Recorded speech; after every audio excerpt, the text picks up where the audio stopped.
네, 여러분 안녕하세요. 무선생입니다.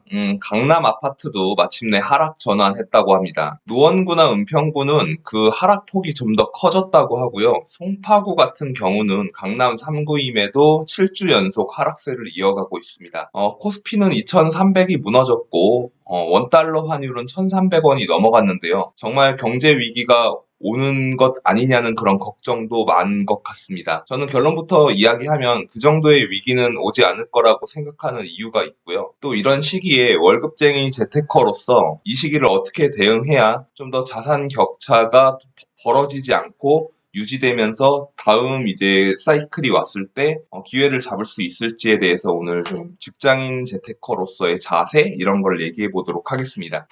네, 먼저 말씀드린 것처럼 강남구 아파트가 하락 전환을 시작했다. 그리고 송파구는 7주 연속 하락세를 이어가고 있다라고 합니다. 정말 뭐 송파구면은 잠실을 포함한 지역이니까 우리나라의 대장 지역인데요. 한국부동산원이 발표한 7월 첫째 주 자료에 따르면 서울 아파트 가격이 6주 연속 내림세를 이어갔고 강남권도 0.01% 하락했는데 그 중에서 강남구가 하락세로 돌아선 게 눈에 띈다고 하고 있습니다. 여기서 나오는 아파트가 단순히 작은 지역이 아니고 개포동의 개포레미안 포레스트가 24평 기준으로 19억 원에 거래됐던 것이 1억 5천만 원 하락한 그러니까 21억 원에 거래됐던 게 19억 원에 거래되는 그런 모습을 보이면서 1억 5천만 원 하락한 모습을 보였다고 합니다. 환율은 13년 만에 1,310원을 돌파했고요. 1달러당 1,310원이 됐으니까 과거에는 뭐 1,200원이나 1,100원이었잖아요. 이 말은 원화의 가치가 그만큼 떨어졌다는 거겠죠. 그리고 코스피는 1년 8개월 만에 2,300이 붕괴되면서 코로나 이전의 모습으로 거의 다가가고 있는 것 같습니다. 그래서 환율 도 위기이고 코스피도 위기입니다. 사실 뭐 누군가는 경기 침체가 언제 올 건가, 뭐 경제 위기가 언제 오냐라고 생각하는데 저는 사실 어느 정도의 경기 침체는 이미 다가왔다고 생각하고요. 누군가에게는 그게 기회가 될 것이고 또 다른 누군가에게는 위기가 될 것입니다. 나에게는 뭐가 될지는 저희가 이제 선택하고 대응하는 거에 따라 달려 있다고 생각을 합니다. 먼저 저 같은 경우는 제가 중학교 1학년 때 IMF 경제 위기가 왔습니다. 1997년에요. 저는 아직도 생생하게 기억하고 있는데 정말 그 당시는 뭐 지금 이렇게 경제 위기다라는 게 뭐 비교가 되지 않을 만큼 어려운 시기였고 그 당시에 정말 도산하는 기업들이 많았고 친구들 아버지가 뭐 이제 사업을 하시다가 부도가 나고 이런 경우들도 많이 봤고 이마트나 이런 대형마트에 가보면 이 물가 상승폭이 워낙 높아가지고 라면이나 식용유 사재기가 심했고 물건을 찾아보기도 어려웠었습니다. 그럼 이런 위기가 왜 갑자기 왔을까라고 생각하면 결국에 이 경제에 관련해가지고는 용어를 잘 봐야 하는데요. 1997년 외환위기라고 합니다. 즉 외환이 부족했기 때문에 경제 위기를 불러온 곳이다라고 생각할 수 있는 것입니다. 그럼 그 전에 왜 위기가 왔는지를 좀 따져보겠습니다. 1996년엔 제가 이제 초등학생이었는데 이 당시에 김영삼 대통령 시절에 OECD라는 세계경제협력개발기구에 한국이 가입을 했습니다. 소위 선진국 그룹이라고 하는 곳인데요. 여기를 가입을 했고 자유로운 시대가 찾아왔고 세계화, 국제화 뭐 이런 이야기들이 굉장히 많이 나올 때였어요. 근데 거기다가 1993년에 우루과이 라운드라는 걸 해가지고 개방을 했는데 이 당시에 뭐 오렌지라든가 바나나라든가 이런 거를 수입하게 되면서 좀 한국인들이 과거에는 수입하지 않았던 것들을 수입하기 시작했었습니다. 그러니까 우리나라가 외화를 달러를 수입을 해야 외국에다 줄 텐데 그거를 많이 안 사먹던 거를 사먹기 시작하면서 달러 지출이 늘어났고요. 또 종합금융사들, 종금사들이라고 불리우는 이 금융권 회사들도 외환을 저리로 차입해다가 대기업들한테 빌려주면서 대기업들이 문어발식 투자를 하게끔 했고 물론 삼성그룹은 굉장히 현금이 많은 그룹이었지만 그 당시에 삼성자동차 역시 이건희 회장이 자동차 사업을 진출해서 르노로 넘어가기 전에 SM5를 만들어내고 정말 중복 투자가 이어졌던 시절입니다. 즉 외환 시장을 개방하니까 수입도 잘 되지만 말 그대로 달러를 수입해다가 한국 기업들한테 빌려줘가지고 그런 사업을 벌 벌려나가는 것도 굉장히 잘 됐거든요. 그러니까 한국인들의 국민소득 대비해서 구매력도 강해지는 효과가 나타났기 때문에 중복 사업을 투자를 했고, 그로 인해서 뭐 내수에는 일자리가 많아지고 투자가 증가하니까 돈이 돌고 이런 것들이 많이 있었죠. 그러니까 경기는 굉장히 좋아 보였는데 사실은 해외에서 자본을 끌어온 일들도 많았고, 한국인들 역시 소비력이 올라가니까 해외에서 물건을 수입해다가 많이 사 먹고 이러면서 돈을 많이 썼다는 이야기죠. 그러니까 외환이 부족해지면서 생겨난 게 외환위기입니다. 근데 그 당시에는 1달러당 800원을 고정을 해놨기 때문에 이 환율이 조정해주면서 지금처럼 1달러당 1,300원, 1,500원 이렇게 가버리면 수입품이 비싸지고, 그 이후에 이제 그러면 한국인들이 수입을 줄이고 또 수출을 많이 하게 되면서 이게 다시 달러가 증가하면서 경제 위기를 극복할 수 있는데, 그때는 1달러당 800원을 고정해놨기 때문에 계속 그 상태가 유지되다가 외환이 고갈되면서 IMF 체제로 넘어갔던 것입니다. 그럼 지금은 최근 10년 동안 한국은 굉장히 흑자를 가져왔는데요. 일명 불황형 흑자라는 거를 유지해왔습니다. 불황형 흑자가 뭐냐면요, 말 그대로 경기가 그렇게 좋지 않은데 수출은 잘 되니까 흑자가 난다는 것입니다. 수입이 자꾸 이제 적은 금액으로 수입만 해오는데, 그 말인즉 석유 가격이나 원자재, 철광석 같은 게 세계 경기가 그렇게 활력이 없다 보니까 물가가 낮았고, 그러니까 한국이 이런 석유나 철광석을 수입해다가 가공해서 반도체라든가 자동차로 만들어서 수출을 하고 있는데, 원가는 적게 들고 수출은 그럭저럭 잘 되니까 아주 호황을 누려왔던 거죠. 그게 이제 세계 경제가 침체되면서 불황이지만 우리는 수출은 잘 되니까 흑자를 누린 건데요. 이걸 불황형 흑자라고 합니다. 그럼 공교롭게도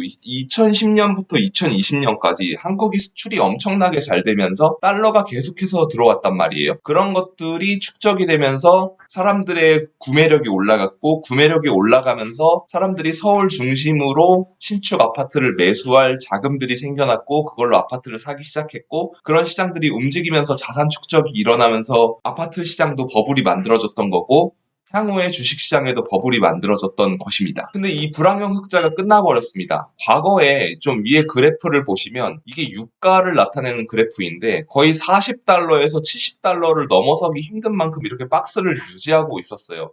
굉장히 유가가 올라갔다고 해봤자 80달러를 잠깐 넘었다가 보통 40에서 60불 사이를 왔다 갔다 하면서 이 석유 가격이 유지가 되었기 때문에, 한국은 수입을 많이 해오는 입장에서, 기름을 100% 사오는 입장에서 부담이 좀 적었던 거죠. 그런데 이 좋았던 시기가 지나갔잖아요. 뭐 지금 유가가 배럴당 100달러를 왔다 갔다 하고 있으니까요. 그러니까는 결국에는 달러가 막 잘 들어오고 우리가 해외로 쓰던 달러는 부족했었는데, 달러는 많지 않았었는데, 그러니까 달러가 충분했고, 그러니까 원화가 1,100원까지 가고, 1,100원 아래로 내려와서 1,050원 이렇게까지 갔던 거거든요. 한마디로 달러보다 원화가 더 인기 있었던 시절이었던 거죠. 그런데 지금은 석유를 수입해오면서 달러를 많이 쓰고, 수출은 세계 경기 침체라든가 중국의 공급망 위기로 잘 안 되니까 달러가 부족해지면서 이제 원달러 환율이 흔들리고, 원화 가치가 내려가면 원화로 만들어져 있는 코스피 시장은 외인들한테 인기가 없으니까 또 외국인들이 코스피 투자를 꺼려하고 이러면서 원달러 부족 심화가 나타나고, 그러면서 환율이 1,300원이 넘어가고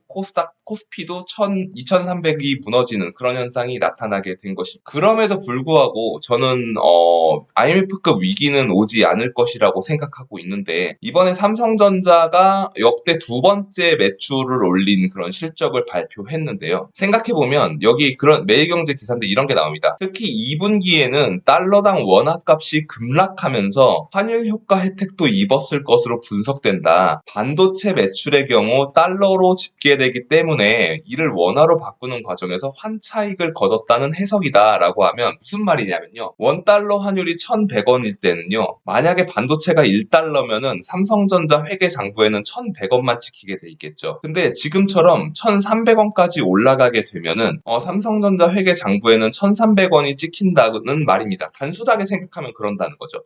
그러면 삼성전자는 같은 반도체를 팔아도 200원만큼의 수익이 더 올라간 개념이 되고 매출이 올라간 개념이 되니까 이게 환율 효과 때문에 기업의 실적이 어느 정도 방어가 된다라는 거죠. IMF 때는 1달러당 800원을 고정했기 때문에 기업들이 수출 경쟁력을 늘릴 수 없었는데 반해서 지금은 이 위험하지만 변동환율제가 불안해 보이지만 환율이라는 메커니즘이 지금 수입과 수출을 어느 정도 조절을 해주는 효과도 있고 기업들의 실적도 상쇄해주는 효과가 있기 때문에 이 변동 환율이 유지되는 한 지금 잠깐의 어려움을 딛고 결국에는 이 위기를 극복해 나갈 것이라고 생각하고 있습니다. 그러면 개인은 어떻게 해야 되느냐? 뭐 굉장히 많은 유튜버들께서 경제 위기가 오네, 뭐 투자는 그래도 참고 해야 되고 자산가가 되려면 꾸준히 해야 된다라고 말을 하는데 저는 구체적으로 아파트 투자자와 주식 투자자로 나눠서 생각해 봤습니다. 아파트는 기본적으로 원화 가치와 가격이 대체로 비례해 왔습니다. 원달러 환율이 크게 무너졌던 2008년 당시에는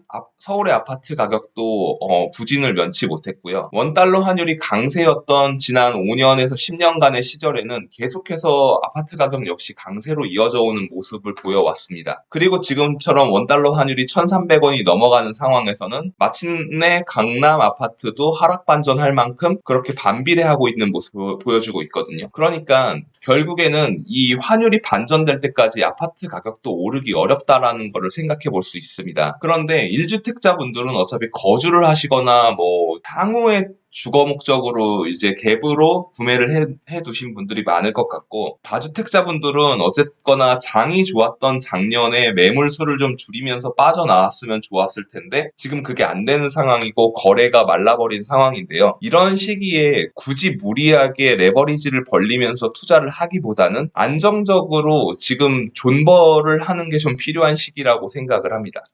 그리고 왜냐면 거래가 안 되잖아요. 내가 팔고 싶어도 부동산에 가서 매물을 내놓아도 이게 살 사람이 없기 때문에 거래가 안 되고 팔려면 엄청나게 급매물로 내놓아야 되는데 만약에 굳이 내가 급매물로 내놓아야 할 이유라든가 그런 자금 사정이 여의치 않은 게 아니라면은 좀 버티는 게 더 좋을 거라는 생각이 들고요. 두 번째로 무주택자분들이 중요하신데 이 무주택자분들은 지금 같은 시기에는 부동산에 집을 팔려는 다주택자분들이 어떤 경우로 급매물을 내놓는 경우들이 많냐면요. 사장님 이것 좀 팔아주세요라고 해서 뭐 시세보다 1억, 2억 또는 3억까지도 내린 매물들을 내놓지만 이런 매물들 내린 거를 올리면 부동산 사장님들도 부담되는 경우가 있기 때문에 그냥 자기가 매물을 들고 오프라인으로 연락이 오는 분들한테만 이야기를 해서 매도할 거래를 좀 성사시키려고 하는 경우들이 많이 있는데 그런 급매물을 찾아서 임장을 다니면서 공부를 해야 되는 거고요. 최근에 정부가 발표한 윤석열 정부의 첫 번째 부동산 정책인 상생 임대인 제도를 통해서 이 제도를 이용하면은 거주를 하지 않아도 아파트의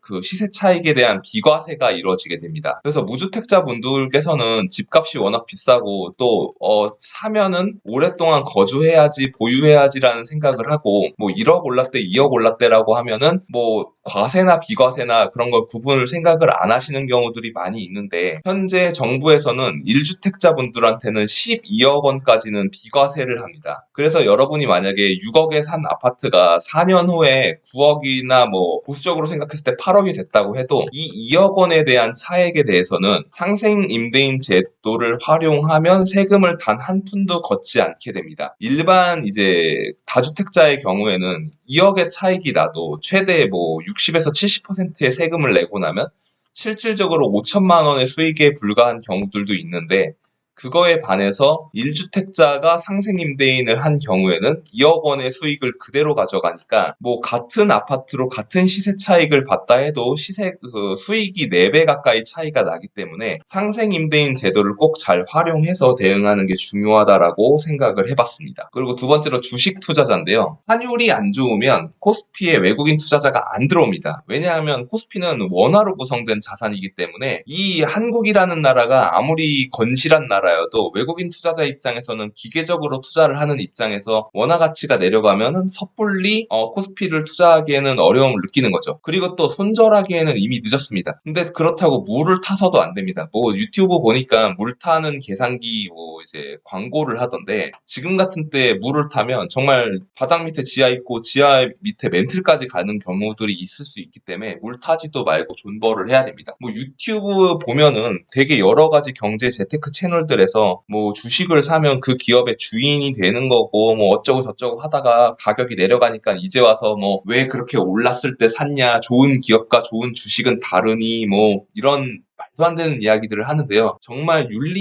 저는 좀 직업윤리의 문제라고 생각을 합니다. 그게 좀 그렇게까지 어떻게 갑자기 태도 돌변해서 개인들이 투자를 잘못했다라고 이야기할 수 있는지 잘 모르겠는데 어쨌거나 투자는 뭐 개인의 영역인 거니까 그거는 염두를 두셔야 되는 거는 맞죠. 그래서 언제까지 환율이 반등이 뚜렷해질 때까지는 이제 물 타기도 하지 말고 손절도 하지 말고 좀 기다려야 되는 타이밍이다라는 그런 생각을 합니다. 사실 주식 투자는 당분간 저는 한 10년은 잘 안 될 거라고 생각을 하고 있습니다. 지난 2021년, 2022년에도 코스피가 3천을 돌파할 때를 보시면 거의 코스피가 2천을 돌파한 지 15년 만에 3천까지 올라왔었고 한국 장의 특성이 1000에서 2000 갈 때도 거의 11년, 12년이 걸렸고 2000에서 3000을 갈 때도 15년 정도가 걸렸기 때문에 3000에서 4000을 갈 때도 저는 굉장히 오래 걸릴 거라고 생각하고 있습니다. 이런 시기에 섣불리 뭐 성장준이 뭐 가치준이 따지면서 기계적으로 돈 들어올 때마다 매수를 하는 거는 굉장히 위험한 선택이 될 수 있다고 생각합니다.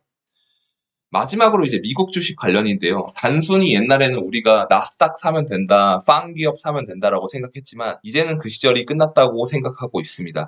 제가 참 요새 접했던 의견 중에 좋은 의견이라고 생각했던 게 애플과 마이크로소프트 그리고 구글은 이제 성장주가 아니고 가치주다. 우리가 단 하루도 이것들 없이는 살 수 없는 기업들의 주식은 가치주이고, 그런 관점에서 이제 결국에는 지금 현재 애플, 마이크로소프트, 구글은 충분히 주가가 싸졌다는 의견들도 많이 존재하기 때문에 그런 새로운 관점으로 좀 바라볼 필요가 있다. 매수 추천은 아닙니다. 이게 여러분들이 책임지고 선택하셔야 되는 거지만, 어쨌거나 단순히 성장주를 사던 시절은 이제 끝났고 어떤 관점에서 바라볼 것인가 다르게 생각을 해서 나스닥에서도 좀 정말 이익을 잘 내고 있는 기업, 필수제인 기업들을 선택하는 것 그리고 테슬라 같은 경우에는 이제는 실적 발표를 할 때마다 현금 흐름 그리고 영업이익이 잘 나오는 거를 확인하고 살 필요가 있다라고 생각합니다. 단순히 이제 1000슬라, 2000슬라, 3000슬라 이런 믿음의 영역에서 이제 좀 다소 벗어난 그런 느낌입니다. 그렇게 좀 정리를 해봤습니다. 다시 이제 정리를 해보면 저전력 모드로 충실하게 살아가는 게 필요한 때라고 생각이 듭니다. 좀 절약하면서 하루하루 성실하게 버티면서 월급을 받아 생활하고 일터에서 묵묵히 생활하고 하루하루 견뎌내다 보면 결국에 당신이 또 위너가 될 거라고 생각하면서 오늘 영상을 준비해봤습니다. 좀 환율도 치솟고 코스피도 무너지고 강남 아파트까지 무너졌다고 하니까 여러 가지 공포가 드는 것도 사실인데요. 저는 뭐 이 또한 다 지나갈 것이고 좋은 경험이 될 거라고 생각을 합니다. 97년도처럼 그렇게 극단적인 경험은 하지 않을 것이라고 생각하지만 또 2020년 코로나 직후처럼 드라마틱하게 반등할 거라는 생각도 하지 않습니다. 그래서 여러분들의 하루하루를 꽉꽉 채워 나가시면서 조금 더 그럼에도 불구하고 우리의 월급 외에 소득을 올릴 수 있는 이 주식이나 부동산 투자를 새롭고 좀 단순한 관점으로 바라보는 거를 정리해 봤습니다. 영상 도움 되셨다면 좋아요와 구독하기 부탁드리겠습니다. 오늘도 좋은 하루 되세요.